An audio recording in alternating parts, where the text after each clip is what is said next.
Bismillahirrahmanirrahim. Assalamualaikum warahmatullahi wabarakatuh. Alhamdulillahilladzi hadana lihaza wa ma kunna linahtadiya laula an hadanallah. Asyhadu an la ilaha illallah wa asyhadu anna Muhammadar Rasulullah la nabiyya ba'da amma ba'du. Baiklah, ananda semuanya, sebelum kita memulai pembelajaran pada hari ini, alangkah baiknya kita memulai pembelajaran dengan membacakan bismillah. Bismillahirrahmanirrahim. Baiklah, bagaimana ananda semuanya? Apakah sudah siap memulai pembelajaran pada hari ini? Sebelum kita masuk ke dalam pembelajaran, alangkah baiknya kita mengetahui apa materi yang akan kita pelajari pada hari ini. Baik, Ibu akan menjelaskan materi apa yang akan kita bahas pada hari ini. Nah, kita akan membahas materi pembelajaran fikih kelas 10, yaitu tentang kurban dan akikah.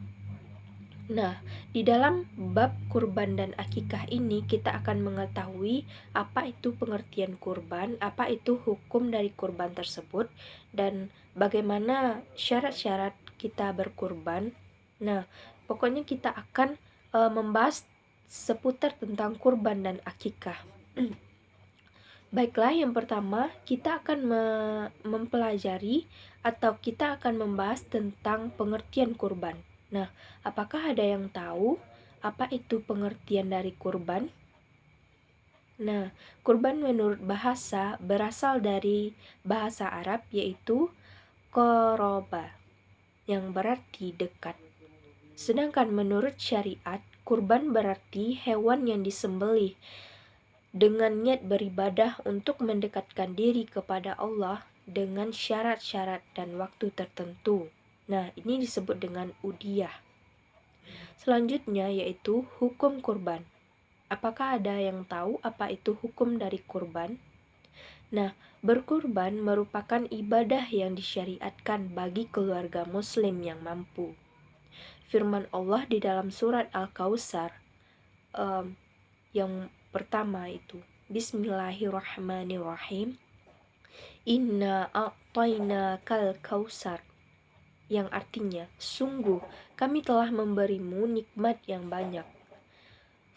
Fasholli lirabbika wanhar, maka laksanakanlah sholat karena Tuhanmu, dan berkurbanlah sebagai ibadah dan mendekatkan diri kepada Allah. Inna sani'aka huwal abtar. Aku diperintahkan berkurban dan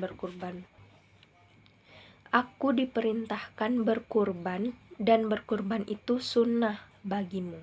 Itu termasuk hadis riwayat Tirmizi.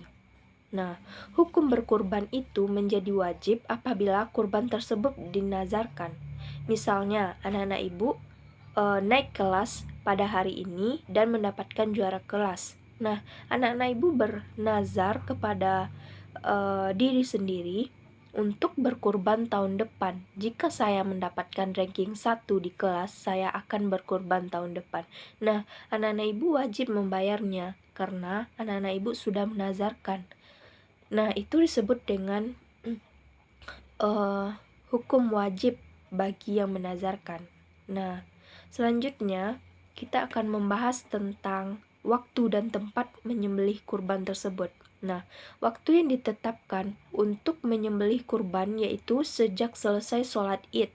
Nah, jika anak-anak ibu sudah selesai sholat Id pada pagi hari, itu waktunya sudah ditetapkan setelah kita sholat Id sampai terbenam matahari pada tanggal 13 Zulhijjah.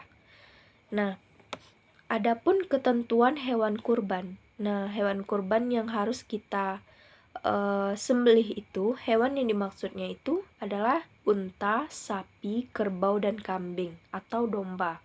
Nah, adapun hewan-hewan tersebut dapat dijadikan sebagai hewan kurban. Nah, dengan syariat telah cukup umur dan tidak cacat, misalnya pincang, sangat kurus, atau sakit. Nah, itu tidak bisa disembelih karena tidak merupakan syarat bagi hewan kurban. Nah, sunnah-sunnah dalam menyembelihkan kurban, pada waktu menyembelih hewan kurban itu disunahkan. Yang pertama, melaksanakan sunnah-sunnah yang berlaku pada penyembelihan biasa, seperti membaca basmalah, membaca salawat, menghadapkan hewan tersebut ke arah kiblat. Nah, itu termasuk sunnah di dalam menyembelih hewan kurban. Nah, yang kedua yaitu membaca takbir, Allahu Akbar. Nah, yang ketiga, membaca dan sebagaimana yang dianjurkan Allah Subhanahu wa taala, Allahumma taqabbal minna wa hammadi wa min ummati Muhammad. Nah, itu yang kita baca setelah membaca takbir tadi. Nah, orang yang berkurban dan menyembelih sendiri hewan, jika ia diwakilkan kepada orang lain, itu disunahkan hadir ketika menyembelih hewan tersebut. Nah, selanjutnya, adapun hikmah yang dapat kita ambil dari kurban tersebut yaitu, nah, bagi orang yang berkurban itu akan menambah kecintaan kepada Allah Subhanahu wa taala. Yang kedua, menambah keimanan dan ketakwaan kepada Allah. Yang ketiga, menunjukkan rasa syukur kita kepada Allah Subhanahu wa taala. Yang keempat, menunjukkan wujud tolong-menolong antar sesama manusia, saling kasih mengasihi dan rasa solidaritas yang sangat tinggi antara umat manusia. Nah, bagi penerima daging kurban itu menambah keimanan kepada Allah Subhanahu wa taala karena sudah menerima nikmat yang sangat banyak. Nah, yang kedua yaitu bertambah semangat dalam beribadah. Selanjutnya, bagi kepentingan umum, yaitu memperkokoh tali silaturahmi antara umat Islam. Yang kedua yaitu menumbuhkan dan meningkatkan kesadaran beragama, baik itu bagi orang yang mampu maupun orang yang kurang mampu.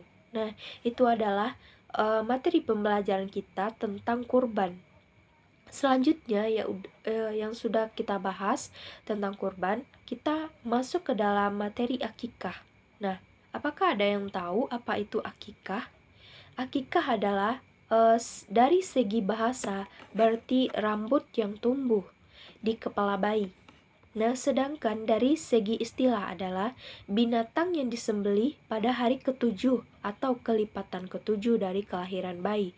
Nah, disertakan dengan mencukur rambut dan memberi nama pada anak yang sudah lahir. Nah, bagaimana sih hukum dari akikah tersebut? Nah, apakah Ananda semua ada yang tahu bagaimana hukum akikah? Akikah hukumnya sunnah bagi orang tua dan orang yang mempunyai kewajiban menanggung nafkah hidup si anak. Jika anak-anak ibu nantinya sudah memiliki anak, nah anak-anak ibu itu memiliki sunnah untuk mengkikahkan anak-anak bagi anak-anaknya nanti. Nah, selanjutnya adapun jenis dan syarat hewan untuk diakikahkan. Nah, akikah untuk anak laki-laki ada 2 ekor dan anak perempuan seekor. Adapun binatang yang dipotong untuk akikah syaratnya sama seperti binatang yang dipotong untuk hewan kurban. Nah, waktu penyembelihan akikah ini dilakukan pada hari ketujuh kelahiran anak. Jika kelahiran anak tersebut sudah memasuki hari ketujuh, nah pada saat itu kita tidak diwajibkan tapi disunahkan untuk menyembelih hewan akikah. Nah, hikmah dari akikah itu yang pertama, itu merupakan.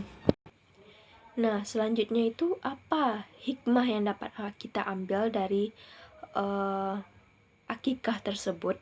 Nah, bagi peribadahan dalam Islam tidak terlepas dari hikmah-hikmah yang dapat kita ambil dari yang sudah kita lakukan tersebut. Nah, contohnya di dalam akikah juga ada hikmah yang dapat kita ambil. Yang pertama, itu merupakan wujud rasa syukur kita kepada Allah atas segala rahmat dan nikmat yang sudah Dia limpahkan kepada kita.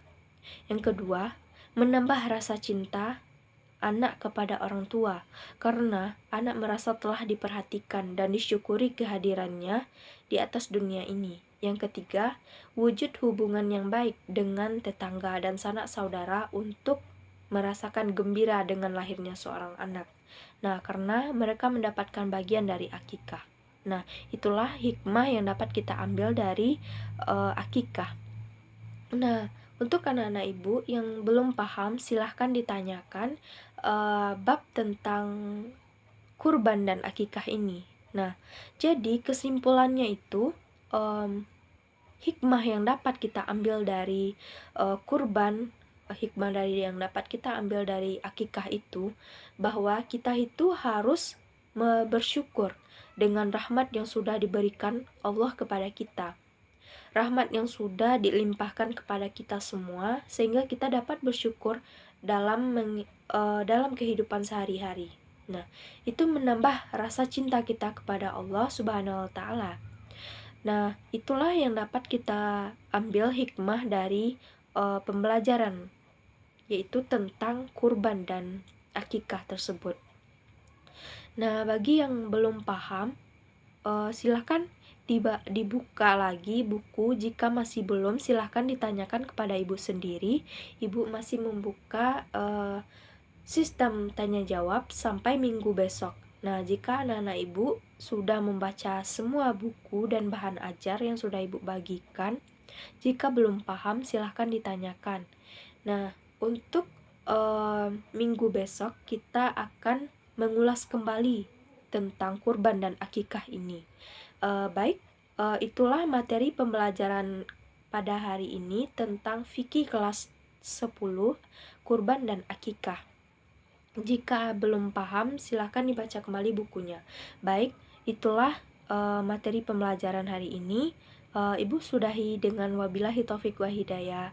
Bila ada kesalahan, Ibu mohon maaf. Billahi taufik. Assalamualaikum warahmatullahi wabarakatuh.